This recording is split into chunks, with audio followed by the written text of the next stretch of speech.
வேதம் கேட்போம். 59 சங்கீதம்.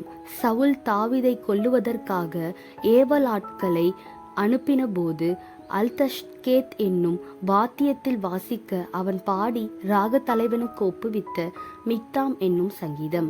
என் தேவனே, என் சத்துருக்களுக்கு என்னை தப்புவியும், என் மேல் எழும்புகிறவர்களுக்கு என்னை விலக்கி உயர்ந்த அடைக்கலத்திலே வையும். அக்கிரமக்காரருக்கு என்னை தப்புவித்து இரத்த பிரியரான மனுஷருக்கு என்னை விலக்கி ரட்சியும். இதோ என் பிராணனுக்கு பதிவிருக்கிறார்கள். கர்த்தாவே, என்னிடத்தில் மீறுதலும் பாவமும் இல்லாதிருந்தும் பலவான்கள் எனக்கு விரோதமாய் கூட்டம் கூடுகிறார்கள்.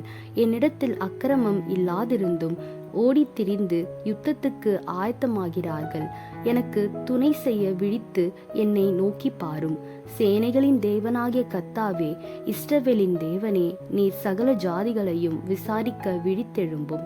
வஞ்சகமாய் துரோகம் செய்கிற ஒருவருக்கும் தயை செய்யாதேயும். அவர்கள் சாயங்காலத்தில் திரும்பி வந்து நாய்களைப் போல ஊளையிட்டு ஊரை சுற்றி திரிகிறார்கள். இதோ தங்கள் வார்த்தைகளை கக்குகிறார்கள். அவர்கள் உதடுகளில் பட்டயங்கள் இருக்கிறது. கேட்கிறவன் யார் என்கிறார்கள். ஆனாலும் கர்த்தாவே, நீர் அவர்களை பார்த்து நகைப்பீர். புறஜாதிகள் யாவரையும் இகழுவீர். அவன் வல்லமையை நான் கண்டு உமக்கு காத்திருப்பேன். தேவனே, எனக்கு உயர்ந்த அடைக்கலம். என் தேவன் தம்முடைய கிருபையினால் என்னை சந்திப்பார். தேவன் என் சத்துருக்களுக்கு வரும் நீதி சர்க்கட்டுதலை நான் காணும்படி செய்வார். அவர்களை கொன்று போடாதேயும், என் ஜனங்கள் மறந்து போவார்களே. எங்கள் கேடகமாகிய ஆண்டவரே, உமது வல்லமையினால் அவர்களை சிதறடித்து அவர்களை தாழ்த்தி போடும். அவர்கள் உதடுகளின் பேச்சு அவர்கள் வாயின் பாவமாயிருக்கிறது.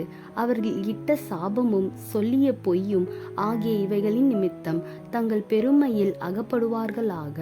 தேவன் பூமியின் எல்லை வரைக்கும் யாக்கோபிலே அரசாளுகிறவர் என்று அவர்கள் அறியும் பொருட்டு அவர்களை உம்முடைய உக்கிரத்திலே நிர்மூலமாக்கும். இனி இராதபடிக்கு அவர்களை நிர்மூலமாக்கும். அவர்கள் சாயங்காலத்தில் திரும்பி வந்து நாய்களைப் போல ஊளையிட்டு ஊரை சுற்றி திரிகிறார்கள். அவர்கள் உணவுக்காக அலைந்து திரிந்து திருப்தி அடையாமல் முறுமுறுத்து கொண்டிருப்பார்கள். நானோ உம்முடைய வல்லமையை பாடி காலையிலே உம்முடைய கிருபையை மகிழ்ச்சியோடு புகழுவேன்.